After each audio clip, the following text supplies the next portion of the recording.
For the last month, I've spent an honestly unhealthy amount of time playing Dr. Robotnik's Ring Racers, a newly released Sonic the Hedgehog kart racer fan game developed by Kart Crew. The game is effectively a sequel to Sonic Roboblast 2 Kart, which is a mod for Sonic Roboblast 2, which is itself built off of Doom Legacy, which is of course a source port of Doom, but that's enough with history lesson.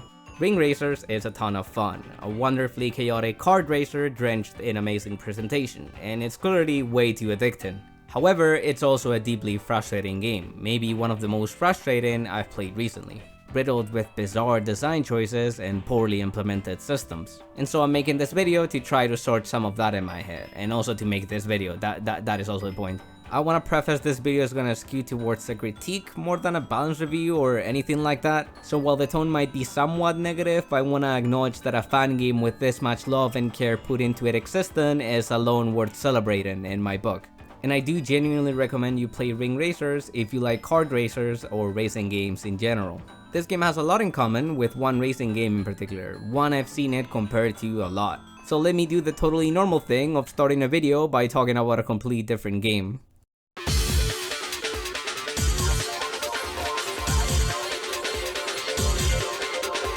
F-Zero GX, the 2003 racing game developed by Amusement Vision, which is Ryuga Gotoku Studio before they were called that. And also before they were called Sega New Entertainment R&D, but after they were called R&D 4 and AM11.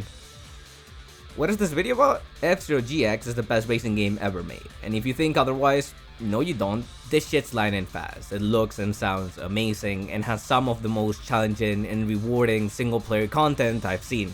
F-Zero's most ingenious design element is definitely the boost system. Boosting provides you with a short burst of speed, which can be changed for max speed. Boost power is tied to an energy resource, this rainbow bar you can see in the top right. Energy also doubles as your health bar. It will not only decrease when you boost, but also when you crash into walls or other racers. And if you do when it's empty, you die.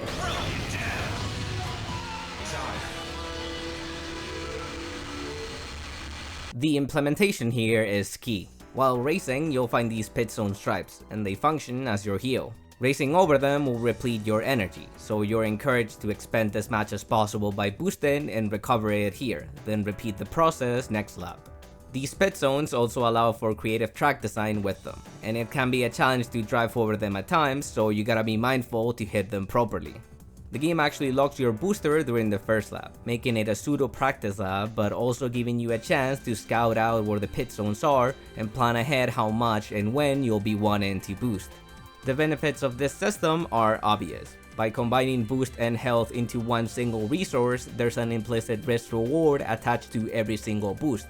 Moreover, it manages to simplify the game while also creating a ridiculous amount of depth out of it. Novice racers might find themselves playing conservative with their booster, only using it when they're sure they can get away with it. But experienced players will be boosting themselves so hard they probably hit over 12 Pfizer shots by now.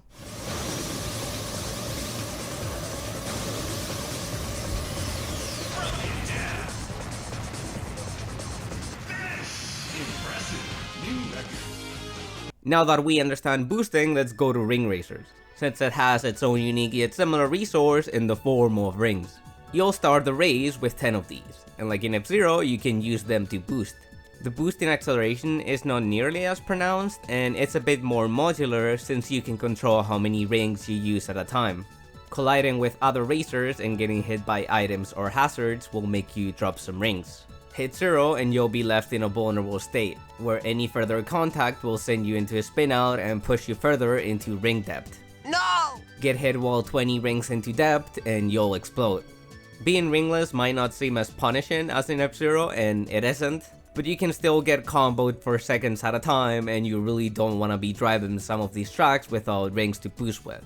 To combat this, tracks are littered with rings everywhere, and you can't ever hold over 20 of them, so you're gonna be chugging them bad boys constantly. This system seems fine so far. It's a bit clunky and unintuitive, especially if you don't know these concepts from Sonic games, like what the fuck is ring depth? The game also gives you way too many rings to make using them much of a choice, but whatever, they obviously wanted to keep in with the Sonic theme, so it's fine. The real problem starts when we dive into the implementation. Ring boosting uses the same bond as items do, making rings unusable when holding onto one. And since rings are so powerful, you're gonna find yourself throwing away items just so you can access your boost. Your spin attack is also tied to the item button, but it's only usable with all rings and will continuously drain you further into ring depth while you charge it, which makes me never wanna use it. I've heard the reason for these decisions is to preserve game balance, but frankly I'd rather the game feel intuitive and fun to play than it being balanced, whatever that word means. There's also these ring item boxes which will be left behind whenever someone has already snatched the item box. These will give you one of 5 different ring items which all give you an ever so slightly different amount of rings for an ever so slightly different amount of time. But they all effectively function the exact same and I still can't tell the difference between all of them. Rings acquired from these items will also boost you even if you have over 20 on you. This is apparently called Ring Supercharge, which is a different kind of boost entirely and can be combined with normal ring boosting, which is just overly confusing and weird. And so we're at a point where the most important and fundamental mechanic in the game has multiple junky sub-mechanics attached to it. It's really messy and raises the barrier of entry considerably. In F-Zero, press boost button equals go fast equals die faster. The depth and complexity it adds to racing is directly derived from its simplicity. Comparatively, the ring system doesn't particularly raise the ceiling and depth complexity, but certainly raises the floor by doing without the simplicity, essentially crushing the entire room and everyone inside. Ultimately, most of Ring Racer's problems are born from adapting mechanics from other games for mostly aesthetic purposes, without really questioning their implementation or the role they play in the game. Keeping it in F-Zero territory, let's talk rivals. F-Zero GX features a rival system in Grand Prix mode. The person closest to you in points will be designated your rival, marking them with a little arrow over their head. The purpose of this system is not only so you know who you definitely want to outplace in the race, but also who you want to target. F-Zero makes contact with other racers a feature and desirable. You can use your side and spin attacks to hit them, causing them to ricochet into walls and depleting their energy. And of course, like you, if they run out of energy, they're gone. They'll score no points for that race and it'll net you some energy for your trouble. Disposing of other drivers is not too difficult. If you set yourself up properly, you can reliably manage it in a single side attack. Meaning playing like an actual devil and targeting not only your rival, but every other racer is a legit strategy, even at higher difficulties. In fact, especially at higher difficulties. Killing 5 racers will net you a continue, of which you only have 1 in master difficulty, so you're very much encouraged to get down and dirty. As you might have guessed, Ring Racers also features a rival system. The specifics of who the game selects as your rival are different, but it's presented essentially the same way. Since targeting racers and KOing them isn't a viable strategy in Ring Racers, the question is, what is the system for? How does the player interface with it? In short, what does it do? Well, your rival has ridiculous game-breaking rubber banding and access to better items whenever you're ahead of them. The extent of this rubber banding is absolutely insane, and it's worth noting that it was considerably worse before the 2.2 patch, while still being way too much still. It's also worth noting that it's present even on the lowest of difficulty settings. Ignoring how bullshit and unfair this is, the real problem to this system is it does nothing for the player. There's no meaningful interaction or counterplay happening here. There just is a guy who is simply cheating and you just have to take it. I guess you could argue consciously staying behind your rival throughout the race only to overtake them at the end is counterplay. I feel like in racing games you should be encouraged to go as fast as possible and pull ahead at every opportunity. Then again, it is a kart racer with goofy items, so sure? But, well, it's a good time to talk about the ranking system. Very good! Ring Racer's GP features a letter grading system on top of the classic point system normally used in racing games. And racing sports? Grading systems like this one are common in games like Devil May Cry or Bayonetta, where their function is to incentivize the push towards mastery via replayability. The grading system rewards you for playing skillfully, avoiding hits and linking combos, but also in more abstract ways like playing stylishly. Not repeating the same moves or changing your weapon every so often, stuff like that. The classic racing point system, which is present in Ring Racers, is already a natural fit specifically designed for this kinda competition.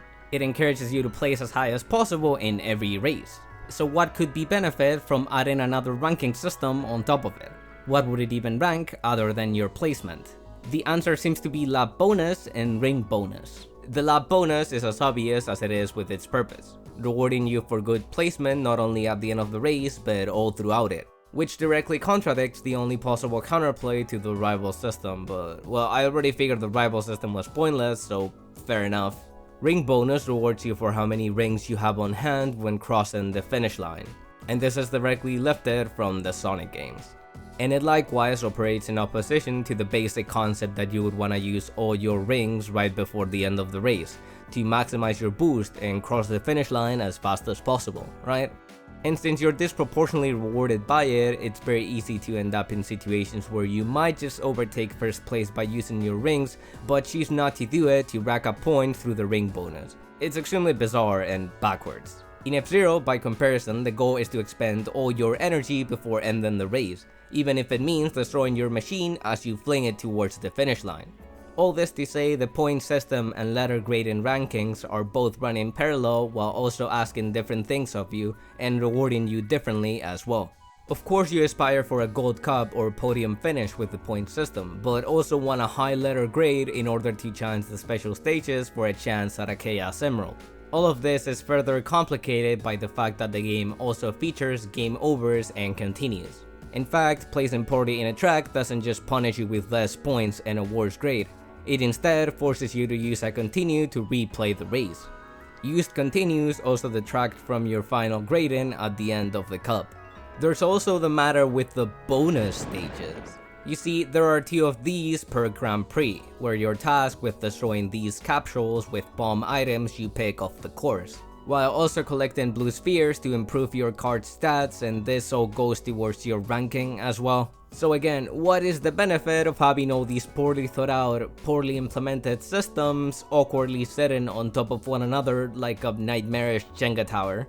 At what point do these add complexity that's desirable, and at what point are they just arbitrary and bothersome? Of course, that's a question with only subjective answers, but for my money, these definitely cross the line into arbitrary and bothersome. Clearing Grand Prix mode, I don't feel like I'm making interesting playstyle choices or mastering the game, and it certainly doesn't make the racing itself more exciting. It's just checklist and busy work. You might think I really hate this game, but the truth is, I quite like it. The weight and feel of the carts make for a unique driving experience, and it's nice to see a game that's willing to approach momentum with open hands, to hilarious results. The character roster is super cool, and I really like the way they implemented stats. The problem is, I can't like this game as much as I wish I did. I don't have time to fully explore my other problems with it, but most of the game is lacking focus. Track design is extremely uneven, and it's very clear they went with a quantity over quality approach. It's hard for me to get excited about 250 tracks if about half of them are mediocre and some of them are just absolute stinkers. What were they thinking? Item balance is also not without its problems. Defensive items seem extremely weak and even counterproductive since you can't use rings while holding them, while items like the invincibility monitor can easily catapult you to first place. The shrink rays in particular are extremely disruptive and way too present during races. It's a neat idea for a catch-up item, but I find myself having to race through these every other lap and it gets annoying quick. Hey, editor Nero's here. So a patch just came out literally today that addresses the shrink ray, which is cool. Thought I'd leave it in to show that some of the game's issues are getting addressed, and I didn't want that to be left unengaged with. Anyway, back to the video. The controls and mechanics are also overcooked.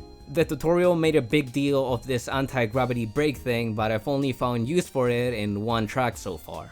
And the fast fall action weirdly forces a ground bounce which takes control away over your kart. In situations where you'd figure fast falling is the correct choice, it's likely to make things worse. The trick system was the worst of these, and thankfully most of its issues have been patched out by now. But its inclusion is still puzzling for how overcomplicated of a system it is, especially since it doesn't show up much during races. A lot of playing the game is feeling like you're fighting mechanics who are also fighting themselves. A defense I've seen for most of this game's idiosyncrasies is that you can get used to them, which is not necessarily wrong. However, simply consider that if I repeatedly beat your toes with a hammer, you could probably get used to that as well, and definitely not because your nerves would have gone dead by now. Racing games are inherently easy to pick up, especially kart racers. Everyone understands the concept of driving, and the controls are as simple as press button to go. I feel it's best to use their accessibility as a core strength to build from rather than a problem to fix. Games like F-Zero, Mario Kart Wii, or CTR prove it's entirely possible to have a complex competitive game without raising the barrier of entry. Deep down, ring racers host a great kart racer, even comparable to the very best, and I don't want to undermine that accomplishment. Some of these issues might be too rooted in the game's DNA to fix, but the couple patches that I have already rolled out have definitely improved the game considerably. Trust me, you don't want to hear me rant about the hour-long unskippable tutorial in the launch version, or locking time trials behind completing every cup. I do look forward to future updates and definitely will keep getting some races in every now and then, and I do recommend you give the game a shot. But mostly F-Zero. You really should play F-Zero.